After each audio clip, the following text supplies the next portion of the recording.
Bab 446, tak terkalahkan. Tekanan yang sangat besar menyebabkan tanah di sekitar Aiden hancur sedikit demi sedikit, membuatnya terlihat sangat menakutkan. Saat ini, Aiden menghadapi Monty yang jatuh dari langit, dia hanya mengangkat telapak tangannya dengan lembut lalu mengepalkannya. Tinju ini sepertinya terbuat dari batu giok putih, jernih, seperti karya seni yang paling sempurna. Jauh lebih halus dari tangan wanita, membuat orang tidak percaya bahwa itu adalah tangan yang bisa ditumbuhkan oleh manusia. Pisahkan langit. Aiden langsung meninju Monty. Boom! Seluruh dunia seperti guntur musim semi yang meledak, dan dampak yang memekakkan telinga tiba-tiba memicu gelombang udara yang dahsyat di udara, menyapu ke segala arah dalam sekejap, tempat yang dilaluinya seperti badai yang melewatinya, dan semua rumput, pohon dan kerikil diratakan. Mama! Mateo, yang menyaksikan pemandangan mengerikan ini dari kejauhan, berjongkok di tanah, berteriak aneh, dan dengan cepat menutup matanya. Di sekelilingnya, formasi 5 elemen kecil bersinar dengan cahaya neon, langsung melarutkan gelombang udara. Ketika dia membuka matanya lagi, debu sudah menempel di sekelilingnya. Dan saat ini, Monty yang jatuh dari langit sepertinya telah disadap pada titik akupunturnya, dan langsung membeku di udara, bahkan raungan ganas di wajahnya tidak berubah. Saat ini, Monty seperti truk yang menabrak tembok, berubah dari gerakan ekstrim menjadi keheningan ekstrim. Matanya masih menunjukkan tampilan yang luar biasa, dan bekas kepalan tangan perlahan muncul di dadanya. Pada awalnya, itu hanya lapisan yang sangat dangkal, dan kemudian secara bertahap semakin dalam, seolah-olah ada cetakan kepalan tangan yang tidak terlihat mendorong ke dalam. 1 inci, 2 inci, 3 inci. Akhirnya menembus seluruh tubuh Monty, mematahkan tulang dada, dan memperlihatkan lubang dari belakang, dan lubang ini adalah bekas kepalan tangan. Saat berikutnya, darah merah mengalir keluar, tapi itu dimusnahkan oleh perisai petir di sekelilingnya sebelum mencapai Aiden. Harus dikatakan bahwa Monty, yang secara fisik kuat, memiliki vitalitas yang sangat kuat, dada kanannya tertusuk, dan dia belum mati. Saat ini, wajahnya sepucat kertas, kemerahan darah di matanya perlahan menghilang, dan dia tiba-tiba tertawa sedih, haha, aku tidak menyangka aku, Monty, akan mati dengan cara yang memalukan. Namun, meski aku mati, aku tidak akan memudahkanmu. Boom! Tubuhnya tiba-tiba membengkak, dan pembuluh darah di sekujur tubuhnya membengkak hingga ekstrim dalam sekejap, seluruh tubuhnya seperti bola yang menggembung, membengkak hingga pecah. Ingin meledakkan dirimu sendiri. Apakah kamu pikir kamu bisa meledakkan dirimu di depanku? Aiden mencibir, menginjakkan kaki kanannya ke tanah, dan seluruh tubuhnya tiba-tiba terangkat ke udara seperti roket. Mati! Guntur dan kilat di sekelilingnya seperti bilah tajam, langsung membelah Monty yang mengembang dengan hebat. Hujan darah menari-nari di seluruh langit, memberikan warna sedih dan indah pada malam itu. Yang kedua, Aiden berdiri dengan bangga di udara, dikelilingi oleh guntur dan kilat, seperti dewa petir 9 surga sebagai perbandingan, petir di sekitar Raja Guntur Sauron benar-benar kehilangan warnanya saat ini. Pada saat ini, boom udara yang menggelegar terdengar, dan tanda udara putih muncul dari udara tipis di sekitar Aiden. Jejak udara ini seperti cincin, perlahan menyebar ke semua sisi, dan tumbuh-tumbuhan tempat Aiden berada sebelumnya tertiup ke bawah. Terdengar suara seperti jet tempur menepi. Tubuh fisik menembus penghalang suara. Ekspresi Kobe dan Sauron berubah pada saat bersamaan. Aiden pernah menggunakan jurus ini untuk mengalahkan Zuiren yang telah maju ke puncak alam transformasi. Saat itu, ia masih berada di tahap tengah alam dewa dan belum pergi ke gua abadi Changming. Pada saat itu, dia bisa menembus penghalang suara dengan dagingnya. Sekarang dia telah maju ke tahap akhir kekuatan supernatural bawaan tidak jauh, dan tubuh abadi guntur surgawi telah mencapai tingkat kecil dan dapat menembus penghalang suara kapan saja. Dia dapat sepenuhnya menanggung beban tubuh fisiknya. Tubuh fisik Monty sangat kuat, sebanding dengan Grandmaster transformasi. Bahkan jika bilah udara atau pedang ajaib guntur surgawi miliknya mengenai dia, itu hanya akan mampu memotong luka besar, sehingga sulit untuk membunuhnya dengan satu pedang. Orang luar biasa yang telah membangkitkan bakat garis keturunannya seperti banteng yang tidak ada duanya. Dia akan menjadi lebih berani saat bertarung. Semakin terluka dia, semakin dia menjadi gila. Jadi Aiden hanya menghancurkan penghalang suara dengan tubuhnya dan bertransformasi menjadi pedang petir merobek tubuhnya, meninggalkannya begitu mati sehingga dia tidak bisa hidup lagi. Faktanya, hal yang paling ampuh dalam memecahkan penghalang suara bukanlah tubuh fisiknya, tetapi kecepatannya. Ibarat sebuah truk yang menabrak Anda dengan kecepatan 1 meter per jam, sekalipun menabrak Anda, selama Anda tidak menempel pada mobil tersebut, Anda tidak akan merasakannya sama sekali, bahkan mungkin tidak merasakannya pergerakannya. Tapi bagaimana jika kecepatannya 1000 km per jam? Energi mengerikan yang diperoleh dari akselerasi tersebut cukup untuk menghancurkan seekor gajah atau bahkan paus bungkuk menjadi beberapa bagian. Inilah betapa buruknya akselerasi. Ibarat peluru, meski ukurannya kecil, namun kecepatannya sangat cepat hingga melebihi batas reaksi tubuh manusia, ditambah dengan akselerasi yang mengerikan dan kekuatan mesiu, bisa langsung membunuh orang. Bahkan peluru penusuk baju besi yang dibuat khusus dapat membunuh harimau, badak, dan hewan besar lainnya dengan satu tembakan. Semakin besar kecepatannya, semakin besar pula gayanya. Saat Anda bisa mencapai kecepatan cahaya, kekuatan pukulan itu mungkin lebih mengerikan daripada senjata nuklir. Meskipun Monty telah membangkitkan bakat garis keturunannya dan tubuhnya sangat kuat, dia tidak dapat menahan 9 gaya bertarung Aiden, ditambah dengan pukulan Aiden yang memecahkan penghalang suara, dia benar-benar mati. Pada saat ini, pria berompi, yang berjarak 1 kilometer, memiliki cahaya aneh di matanya. Dia melihat jauh ke arah Aiden dan bergumam, apakah ini kekuatan Aiden yang sebenarnya? Sepertinya dia benar-benar mendapatkan kekayaan luar biasa di Gua Abadi Changming.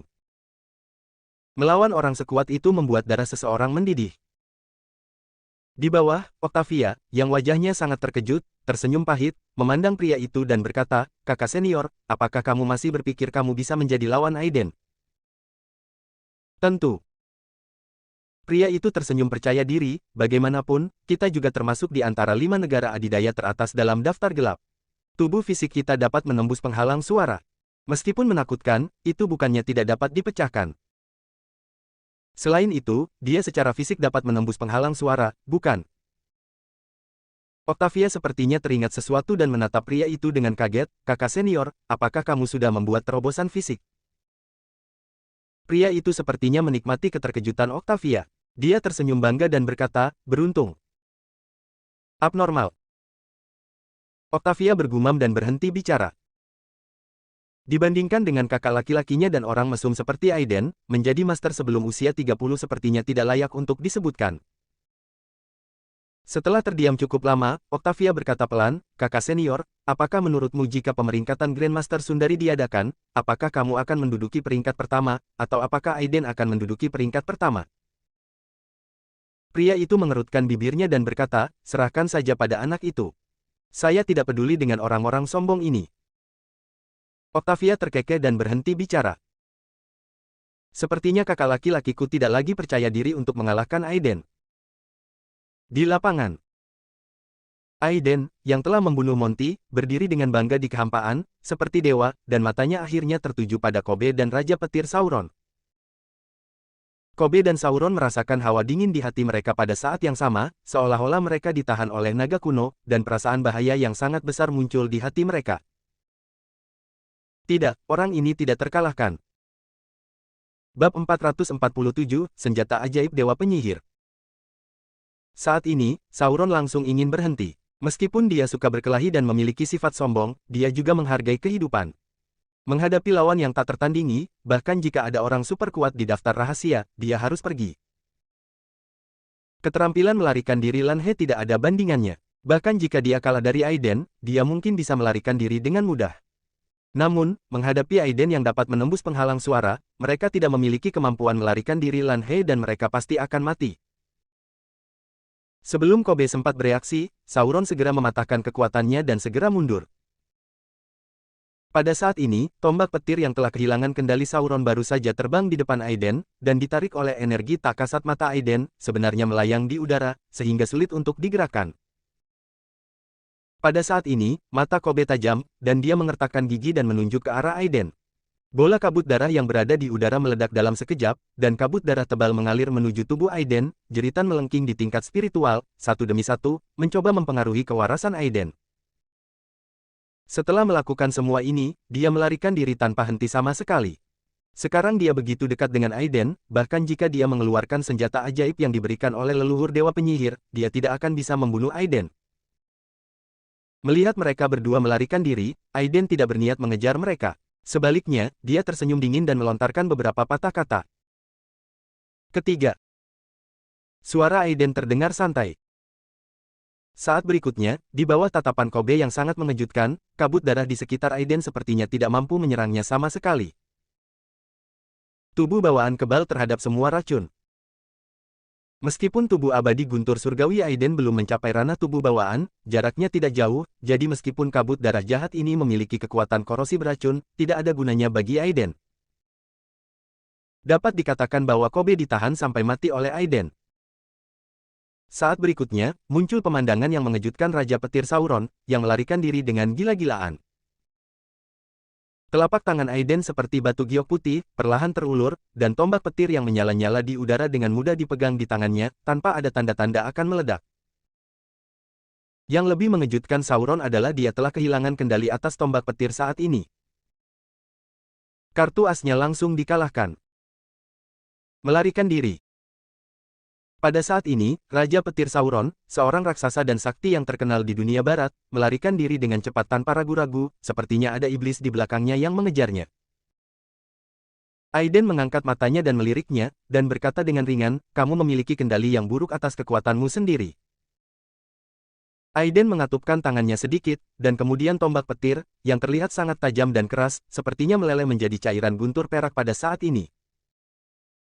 Dan segelnya sedikit berubah.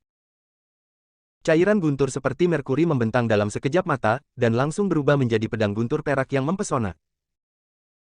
Melihat Raja Petir Sauron yang melarikan diri dengan cepat, Aiden meringkuk sambil mencibir. Dengan lambaian tangannya, aliran esensi hijau melonjak, membentuk busur melengkung dalam sekejap mata. Aiden menghunus busur dan pedangnya, dan menyelesaikannya dalam sekali jalan. Dalam sekejap, cahaya petir yang menyilaukan menembus langit malam, langsung menembus jantung Sauron yang telah melarikan diri hampir 200 meter. Boom! Meskipun jaraknya hampir 200 meter, cahaya guntur dan pedang petir sepertinya merobek ruang pada saat ini, datang dalam sekejap dan menembakkan bayangan hitam buram itu ke inti. Saat itulah saya teringat akan suara gemuruh rendah yang keras, dan tanda putih sepanjang 100 meter di langit malam yang belum hilang. Hancurkan penghalang suara dengan satu pedang dan bunuh Raja Guntur Sauron. Pada titik ini, pria super kuat yang sebanding dengan alam dewa setengah langkah, Raja Guntur Sauron, salah satu dari 5 raksasa aula naga luar negeri, telah mati total. Pada saat ini, Kobe, yang melarikan diri dengan cepat, melihat pemandangan ini dari sudut matanya, dan wajahnya tiba-tiba bergetar. Sial, orang mesum ini menakutkan sekali. Dia bisa menembus penghalang suara dengan satu serangan dan 10 kali lebih kuat daripada saat dia berada di Muteburi.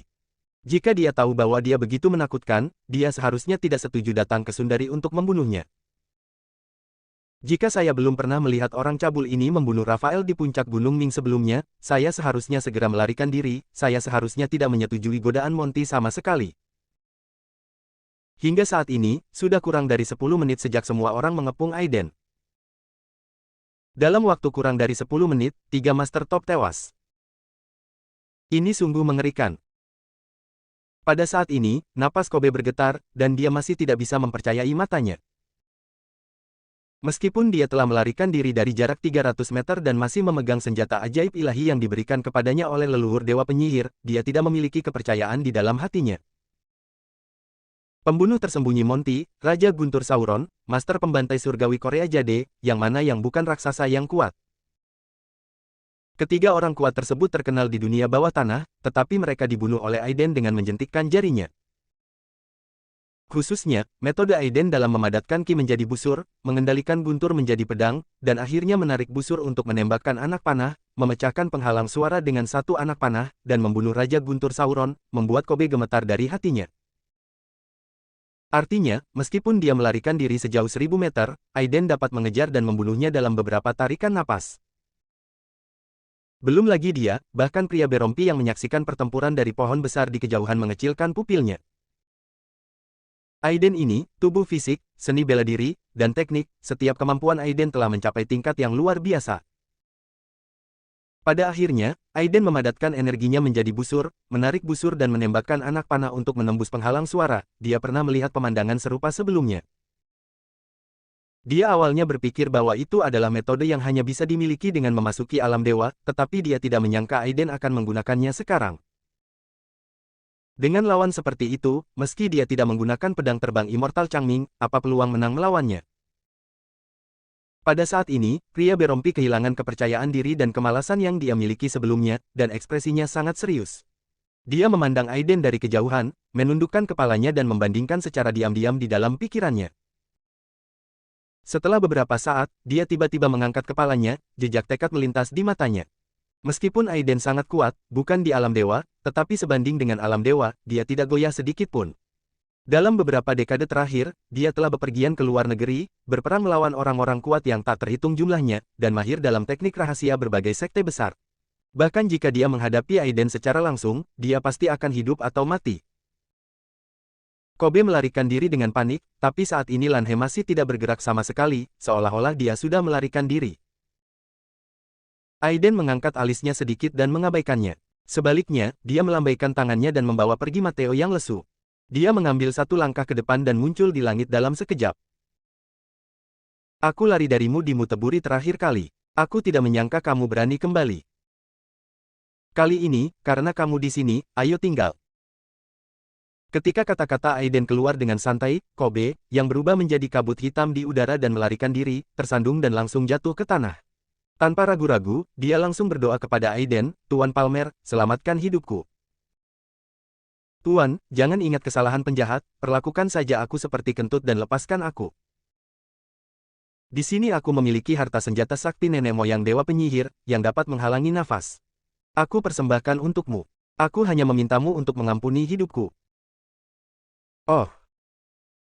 Ada sedikit keterkejutan di mata Aiden, dan dia tersenyum dan berkata, "Nenek moyang dari harta karun dewa penyihir. Apakah kamu ingin menggunakannya untuk membunuhku?" Bawa itu. Ya. Kobe sangat hormat sehingga dia bahkan tidak berani mengangkat kepalanya, dia membungkuk dan memegang boneka tanah liat berwarna kuning tanah di tangannya. Boneka tanah liat ini kelihatannya sangat jelek, samar-samar terlihat seperti anjing besar, namun yang aneh adalah anjing ini hanya memiliki satu mata, yaitu tepat di antara kedua alisnya, terlihat tinggi dan aneh. Ketika Aiden melihat ini, dia menunjukkan sedikit rasa ingin tahu dan mengulurkan tangan untuk mengambil boneka tanah liat itu. Tapi saat tangan Aiden bersentuhan dengan boneka tanah liat itu, Kobe, yang tadinya menundukkan kepalanya dengan penuh hormat, kini berubah menjadi dingin dan gila. Bab 448, Penghancuran Cahaya. Dia tahu bahwa Aiden tidak akan melepaskannya apapun yang terjadi. Sekarang dia harus berjuang sampai mati untuk mendapatkan kesempatan bertahan hidup. Jadi tanpa ragu-ragu, dia langsung mengikuti instruksi nenek moyang dewa penyihir untuk mengaktifkan senjata ajaib misterius ini. Bas. Saat berikutnya, aura gelap yang besar tiba-tiba muncul dari boneka tanah liat itu, langsung menutupi Aiden. Pada saat ini, seluruh dunia berada dalam kegelapan mutlak. Bukan kegelapan malam, bahkan panca indera manusia pun terhalang sehingga sulit merasakan informasi dari dunia luar. Di belakang Aiden, wajah Mateo menjadi kosong sesaat, dan dia pingsan. Aiden sedikit mengernyit, dan seringai muncul di sudut mulutnya. Dia telah lama waspada terhadap gerakan cadangan Kobe. Dia juga sangat ingin tahu tentang upaya terakhir Kobe dan apakah dia bisa mengejutkannya. Fakta membuktikan bahwa upaya terakhirnya memang ampuh. Memblokir sebagian kecil langit dan bumi sudah dekat dengan alam para dewa. Tampaknya boneka tanah liat kecil ini memang diberikan kepada Kobe oleh dewa dukun tua dari Burma. Sekte Dewa Penyihir Burma dan Sekte Penyihir Hitam pada awalnya adalah satu tubuh, mereka berpisah beberapa dekade yang lalu, namun mereka tetap menghormati leluhur dewa penyihir di alam dewa. Kobe berselisih besar dengan Aiden, jadi wajar jika dewa penyihir tua mengirimnya ke Sundari. Haha. Aiden, kamu telah dibodohi. Kobe memandang Aiden dalam gelombang udara ilusi hitam, ekspresinya tiba-tiba menjadi ganas, matanya penuh kegilaan. Aku sudah memohon ampun padamu, tapi kamu tetap ingin membunuh semua orang. Kali ini dengan senjata sakti nenek moyang dewa penyihir, kamu pasti akan mati. Haha. Pada saat ini, ada kabut hitam samar yang tertinggal di antara alis Kobe, dan bahkan dia sendiri tidak menyadarinya, dia sekarang mulai menjadi gila dan bingung. Aiden menatapnya dengan dingin dan mencibir, senjata ajaib dewa penyihir tua. Kamu masih sangat bodoh dan imut. Itu hanya metode serangan yang diilhami oleh pengorbanan hidup satu kali. Kamu bahkan tidak tahu bahwa kamu telah dikhianati. Betapa bodohnya. Kobe, yang berada dalam keadaan gila, tiba-tiba memiliki kilatan kejernihan di matanya, dan wajahnya berubah suram. Dia sepertinya akhirnya menyadari hilangnya kekuatan hidupnya, dan ekspresinya tiba-tiba menjadi ganas dan tidak mau. Leluhur, kenapa kamu melakukan ini padaku? Mengapa? Sayangnya, tidak ada yang menjawabnya. Mata tegak anjing lumpur hitam jelek itu tampak terbuka dan tertutup secara tiba-tiba, dan cahaya merah tua melintas. Dalam sekejap mata, itu mengalir ke alis Kobe dan menghilang. Saat berikutnya, tubuh Kobe bergetar hebat, dan cahaya merah dan warna bening terlihat di matanya. Tetapi dalam sekejap mata, sisa cahaya jernih sepenuhnya ditempati oleh cahaya merah yang kaya, dan kulit di sekitarnya mulai berubah dan mengering. Bersama dengan energi, darah, daging, dan darah aslinya, semuanya melonjak menuju boneka tanah liat coklat itu seperti uap air yang menguap. Selama proses ini, boneka tanah liat, yang awalnya seperti benda mati, perlahan-lahan mendapatkan sedikit kehidupan pada saat ini, dan garis merah darah dengan cepat menyebar ke seluruh tubuhnya. Aura ganas dan dingin terpancar dari anjing boneka tanah liat yang aneh itu, dan semua tumbuhan dalam jarak 3 kaki darinya langsung layu dan mati. Sepertinya boneka tanah liat ini melambangkan kematian. Aiden memandangi boneka tanah liat yang melayang di udara tidak jauh dan perlahan bertambah besar, dengan tatapan aneh di matanya. Dia merasakan sedikit kehancuran pada boneka tanah liat ini. Ini membuatnya sangat tertarik pada dewa penyihir tua. Anda harus tahu bahwa bahkan di dunia budidaya besar jauh di langit berbintang, jalur kehancuran jelas merupakan salah satu jalan teratas di alam semesta. Namun, dia tidak menyangka bahwa di bumi ini, ada orang yang benar-benar bisa berjalan di dahan-dahan jalan kehancuran, padahal hanya berupa gumpalan. Nafas memang termasuk dalam jalur kehancuran. Apakah itu berarti nenek moyang dewa penyihir mendapat nafas jalan kehancuran? Atau apakah boneka tanah liat ini hanyalah artefak misterius yang diperoleh dari reruntuhan kuno? Untuk sesaat, Aiden punya banyak pemikiran. Segera setelah itu, boneka tanah liat, yang tampaknya hanya seukuran ibu jari, telah membengkak hingga ketinggian hampir 10 kaki, dengan api hitam menyala di sekujur tubuhnya, salah satu pupil vertikal berwarna sangat merah, seperti darah, yang membuat orang-orang terlihat mengintimidasi. Bus! Saat berikutnya, tanpa peringatan apapun, cahaya merah muncul dari pupil vertikalnya, seketika menciptakan cahaya merah yang menyilaukan. Saat lampu padam, seluruh dunia menjadi sunyi. Kekosongan hitam sepertinya membeku, dan semuanya sunyi. Angin menghilang, langit dan bumi menghilang, seolah-olah semuanya tertutup oleh cahaya merah ini. Ekspresi Aiden akhirnya berubah dalam kabut hitam ilusi. Dia menyadari bahwa dia terlalu percaya diri. Saat ini, kehampaan langit dan bumi terkurung, dan bahkan kesadarannya yang sangat kuat tidak dapat bergerak sama sekali. Sinar merah yang aneh ini seperti cahaya kematian, dan siapapun yang menyentuhnya akan mati. Di kejauhan, di bawah bayang-bayang pohon besar, sesosok tubuh bergerak sedikit, melambangkan keterkejutan di hatinya. Dia merasakan bau kematian dari cahaya merah ini. Ini jelas merupakan metode alam ilahi. Selain itu, ini bukan alam dewa biasa, ini pasti pembangkit tenaga listrik veteran di alam dewa yang memiliki metode untuk mengurung kekosongan untuk sementara. Kali ini, jika Aiden tidak punya cara lain, dia mungkin benar-benar dalam bahaya. Dia menekan kegelisahan di hatinya dan menghilang lagi dalam sekejap. Dia tidak akan pernah mengambil risiko sampai menit terakhir. Begitu dia mengambil tindakan, itu akan menjadi pukulan mematikan. Di bawah cahaya merah ini, akan lebih baik jika Aiden mati. Jika dia cukup beruntung untuk bertahan hidup, dia harus memanfaatkan kesempatan ini dan membunuh Aiden sepenuhnya. Menggunakan pepatah timur, ketika belalang mengintai jangkrik, Oriole ada di belakang, dan dia, Lan He, ingin menjadi Oriole terakhir. Sinar merah itu seperti sinar kematian, tidak ada cara untuk mengelak atau menghindarinya. Itu hanya bisa diterima secara pasif. Setelah sedikit suara gesekan terdengar, kabut hitam ilusi di depan Aiden menghilang, dan tubuhnya perlahan menjadi jelas. Di dadanya, tiba-tiba muncul lubang berdarah seukuran ibu jari. Darah merah cerah perlahan mengalir keluar, mewarnai pakaian di dadanya menjadi merah. Jika seseorang melihat lebih dekat, mereka akan menemukan cahaya halus guntur dan kilat menyambar luka di dada Aiden, dan otot-ototnya juga berdetak berirama.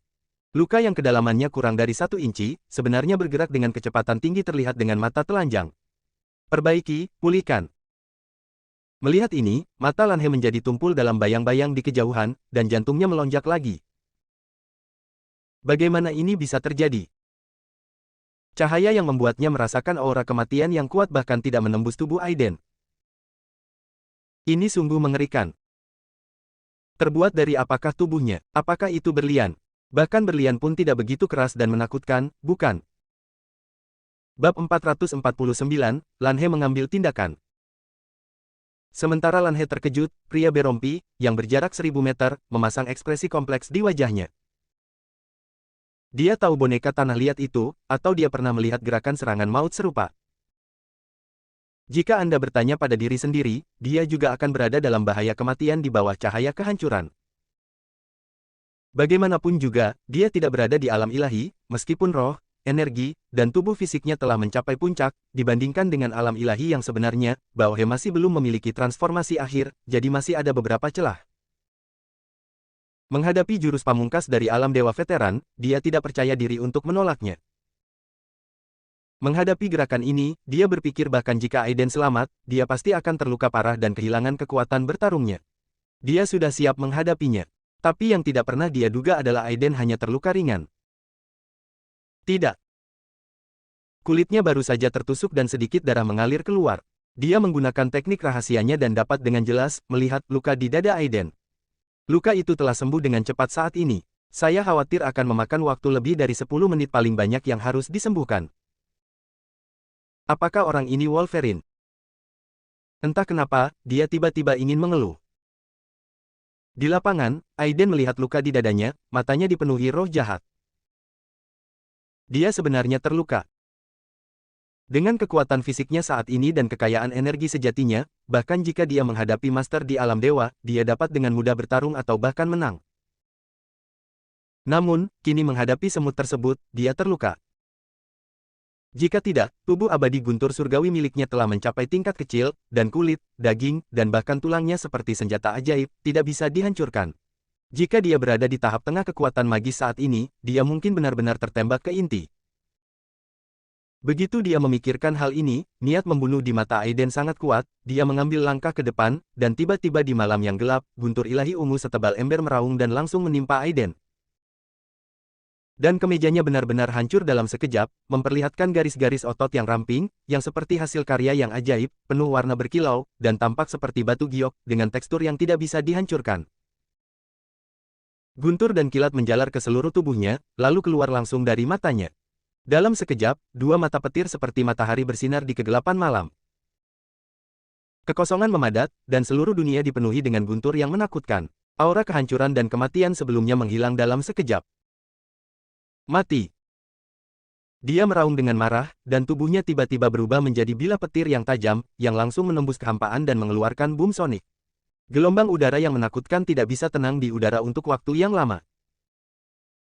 Adapun patung boneka tanah liat besar di udara, tidak ada kesempatan untuk mengelak saat ini. Pada saat ini, retakan tiba-tiba terbuka di pupil vertikal di antara alisnya. Dalam sekejap mata, retakan itu menyebar, langsung membelah boneka tanah liat anjing besar yang aneh itu menjadi dua. Boom! Raungan yang menakutkan terdengar, dan guntur dan kilat ungu yang tak terhitung jumlahnya meledak, mengubah jarak hampir 10 meter menjadi lautan guntur dan kilat, langsung meledakkan boneka tanah liat itu menjadi bubuk kobe, yang telah benar-benar layu sampai mati, dan tubuhnya juga langsung hancur. Guntur abadi yang menakutkan diledakkan menjadi abu. Sama seperti boneka tanah liat anjing aneh yang terkoyak oleh petir Aiden, di sebuah pulau kecil di luar negeri yang jaraknya ribuan mil, di mulut lembah yang terlihat sangat misterius dan dipenuhi dengan berbagai ukiran batu, sesosok tubuh orang tua berlumuran darah jubah berwarna tiba-tiba membuka matanya. Patung anjing suci itu rusak. Dia bergumam, matanya yang sipit penuh dengan keterkejutan, dan kemudian senyumannya tiba-tiba menjadi cerah. Tapi niat membunuh dalam senyuman itu sama kuatnya dengan substansinya. Sepertinya sampah Kobe juga gagal, tapi itu hanya keadaan transformasi tahap akhir yang ditumpuk di atas keadaan transformasi. Jika mati, ia akan mati. Sayang sekali saya hanya memiliki patung anjing suci. Tampaknya kekuatan Aiden sebanding dengan tahap awal alam dewa, jika tidak, mustahil untuk bertahan dari serangan patung anjing suci. Cek-cek. Hantu tua Changming, kamu telah menemukan penerus yang baik. Namun, setelah aku benar-benar membuka reruntuhan kuno ini dan membuat terobosan dalam kekuatan, aku akan membunuh penerusmu. Aku masih belum melupakan luka pedang yang kau tinggalkan padaku 100 tahun yang lalu. Saat lelaki tua itu mengatakan ini, ada kebencian yang tak terlupakan dalam kata-katanya. Pada levelnya, satu-satunya upaya adalah melangkah lebih jauh dan menemukan jalan menuju keabadian duniawi. Adapun markas besar Sekte Dewa Penyihir di Burma, dia sudah menyerahkannya kepada inkarnasinya. Bahkan pria yang ditemui Kobe secara misterius di Sekte Dewa Penyihir sebelumnya hanyalah inkarnasi. Namun, selain dirinya sendiri, bahkan para pemimpin Sekte Penyihir Hitam dan Sekte Dewa Penyihir saat ini tidak mengetahui hal ini. Setelah membunuh patung boneka tanah liat itu dengan satu pukulan, Aiden tampak merasa sedikit tidak nyaman, wajahnya sedikit berubah, dan ketika dia berdiri di tanah, dia akhirnya bernapas sedikit. Matanya menyapu kehampaan, seolah sedang mencari sesuatu. Yang mulia Lanhe, sekarang hanya Anda yang tersisa, apakah Anda masih ingin terus menjadi musuh saya? Tidak ada yang menjawab. Aiden mengerutkan alisnya, mendengus dingin, dan dengan paksa menggunakan kekuatan spiritualnya yang besar untuk mengamati sekeliling, tetapi tidak menemukan apapun. Huff. Dia mendengus dingin, dan bekas darah sepertinya tumpah dari sudut mulutnya, tapi dia menyekanya dengan tenang. Mengabaikan Lanhe, Aiden berjalan ke arah Mateo yang tidak sadarkan diri dengan mata waspada, mengarahkan jari di antara alisnya, membangunkannya, dan berkata dengan suara yang dalam, "Aku akan mengantarmu kembali dulu."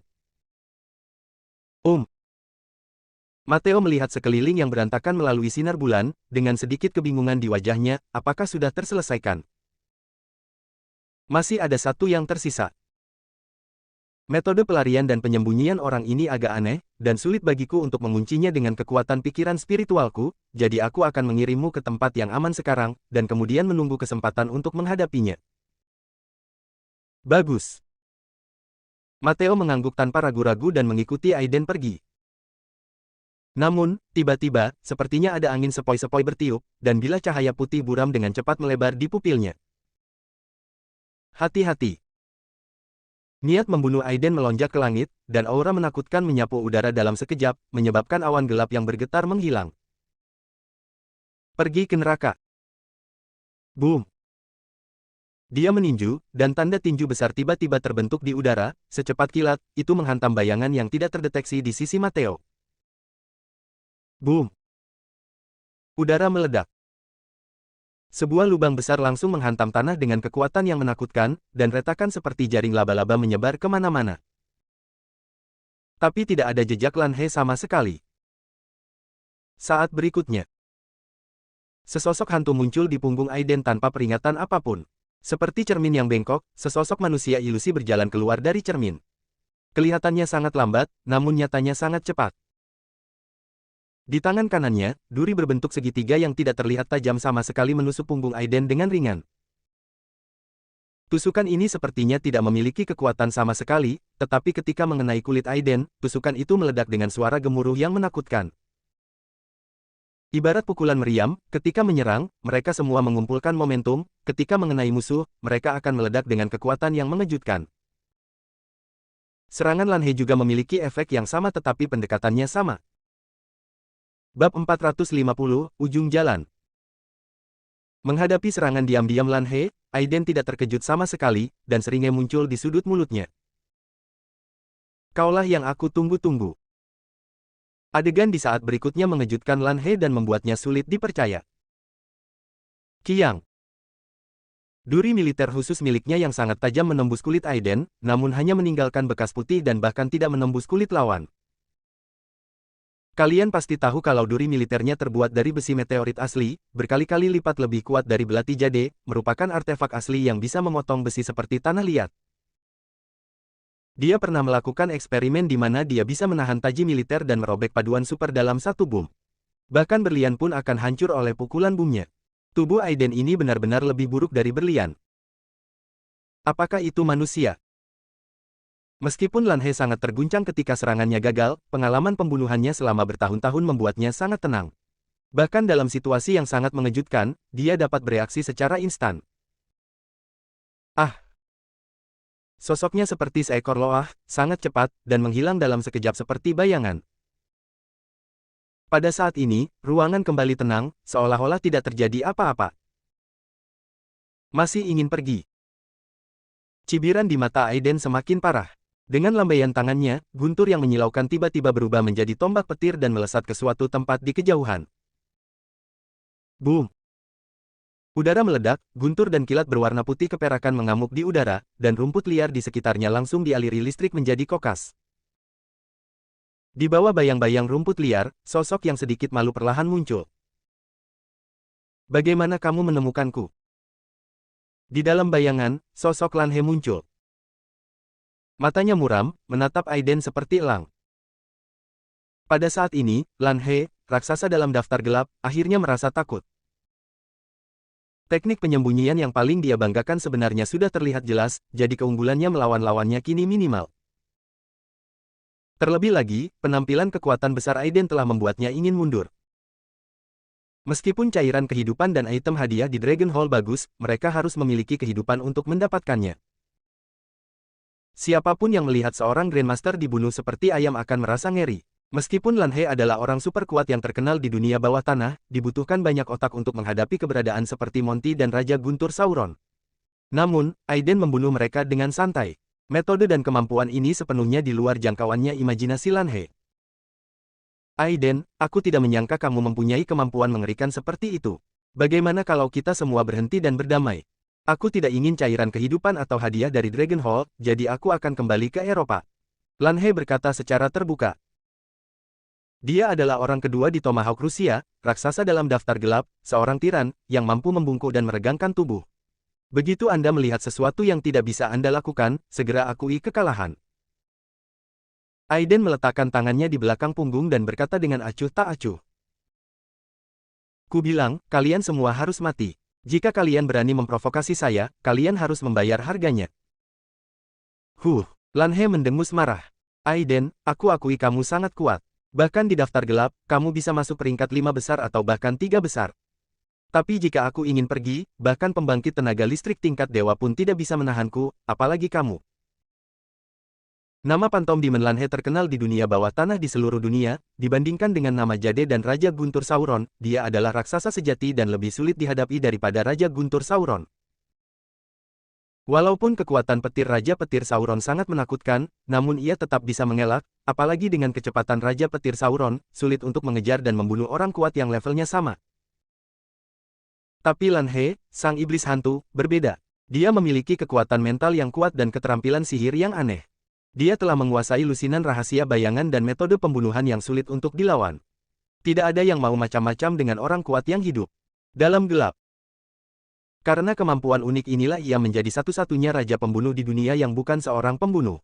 Legenda mengatakan bahwa tidak ada yang bisa menghindari pembunuhan Lan He, dan tidak ada yang bisa menangkap Lan He. Karena itulah Lan He menjadi pembangkit listrik yang ditakuti di dunia bawah tanah. Ya. Aiden tersenyum tipis, perlahan mengangkat telapak tangannya yang seputih giok, dan meraihnya dengan kuat. Boom! Dalam kehampaan, telapak tangan hijau besar muncul, dengan radius 1 kaki, menutupi dunia. Membalikkan telapak tangannya dan menghancurkannya, itu seperti menghantam gunung. Kekuatan langit dan bumi yang terbalik sudah cukup mengejutkan hati manusia. Ubah tanganmu menjadi awan, ubah tanganmu menjadi hujan. Itu adalah master ki bawaan dari Istana Surgawi kuno. Saat menghadapi Enisi sebelumnya, Aiden telah menggunakan esensi sebenarnya dari Dao Jue Agung dari Istana Surgawi kuno untuk mengaktifkan teknik rahasia 5 elemen dari 5 elemen sekte abadi. Sekarang kekuatannya telah menembus ke tahap akhir supernatural kekuatan, esensi sejati begitu kuat sehingga dia secara alami dapat menginspirasi lebih banyak rahasia dari sekte abadi. Dan tangan perebutan ki bawaan Istana Surgawi kuno ini dapat disempurnakan hingga ke kedalaman untuk menangkap segala sesuatu di dunia dan menekan seluruh dunia dengan satu telapak tangan. Ini adalah keterampilan rahasia yang kuat yang diperlukan bagi murid langsung Istana Surgawi kuno. Sekarang Aiden menggunakannya untuk menghadapi Lan He, yang bahkan bukan alam dewa. Meskipun dia terlalu memenuhi syarat, keterampilan gerakan orang ini cukup aneh. Jika dia tidak harus membunuhnya dengan kekuatan ekstrim, dia mungkin akan mampu melarikan diri. Menghadapi serangan Aiden. Huff. Lan He mendengus, wajahnya penuh penghinaan, tubuhnya berputar dengan keras, dan dia melompat ke dalam bayang-bayang dan menghilang dalam sekejap. Kemudian sidik jari hijau itu terbanting ke bawah, mengenai tempat di mana Lan He awalnya berdiri. Makhluk dengan radius 3 meter, termasuk sekelompok semak keras yang berdiri dengan gagah, langsung hancur berkeping-keping oleh cetakan tangan tersebut, dan cetakan tangan besar sedalam setengah meter muncul di rerumputan. Pada adegan ini, hati Mateo gelisah saat melihatnya dari kejauhan, apakah ini seniman bela diri yang kuat? Metode pertarungan seperti peri sangat diinginkan. Cetakan telapak tangan yang besar jatuh, tetapi tidak ada jejak Lan He di cekungan cetakan telapak tangan tersebut. Tentu saja Lan He tidak mati, jika tidak maka akan ada darah di dalam lubang tersebut. Kamu tidak bisa pergi. Setelah penyerangan gagal, Aiden tidak terkejut sama sekali, malah melangkah maju sedikit, seolah-olah sedang berjalan di halaman. Sambil berjalan, ia terus mengangkat telapak tangan giok putihnya dan memotret di udara. Bum bum bum. Serangkaian telapak tangan ringan menyentuh tanah, meninggalkan banyak bekas telapak tangan di tanah. Jika ada orang kuat yang melihat pemandangan ini, dia akan sangat terkejut. Mengondensasi Ki dan mentransformasikannya menjadi bentuk adalah ciri khas dari Master of Transformation Realm. Tetapi jika Anda ingin menjadi seperti Aiden, yang dapat dengan mudah membuat cetakan telapak tangan vitalitas besar sesuka hati, bahkan ahli setengah langkah tingkat dewa pun tidak dapat melakukannya. Tidak peduli seberapa kuat penguasa alam transformasi, energi sejatinya terbatas. Kecepatan menyerap energi spiritual dari kekuatan langit dan bumi jauh dari mengimbangi kecepatan konsumsi. Pemborosan energi sejati seperti itu hanya bisa dilakukan jika dia berada di alam ilahi. Alam ilahi dapat berkomunikasi dengan langit dan bumi, dan seharusnya tidak sulit untuk mengerahkan kekuatan langit dan bumi kapan saja untuk memadatkan vitalitas Mahamudra ini. Tapi Aiden tidak berada di alam dewa. Mampu melakukan ini sungguh mengejutkan. Setelah mengambil gambar, bahkan Mateo, yang melihat dari kejauhan, dapat melihat beberapa petunjuk. Setiap telapak tangan Aiden diarahkan ke bayangan yang diubah oleh Lan He. Bayangan itu bergerak cepat di tanah, dan ruang berlindung yang dipaksakan oleh telapak tangan cahaya menjadi semakin kecil. Pada akhirnya, sosok hantu Lan He bahkan bisa terlihat samar-samar. Jika ini terus berlanjut, cepat atau lambat dia tidak punya pilihan selain menghadapi sidik jari hijau yang besar. Mata Mateo berbinar, dan ketika dia menatap Aiden lagi, matanya penuh kekaguman. Mantan kakakku kini telah benar-benar berubah menjadi pria super kuat. Bahkan Mateo bisa melihat niat Aiden, kenapa dia Lan He tidak mengerti. Bersambung.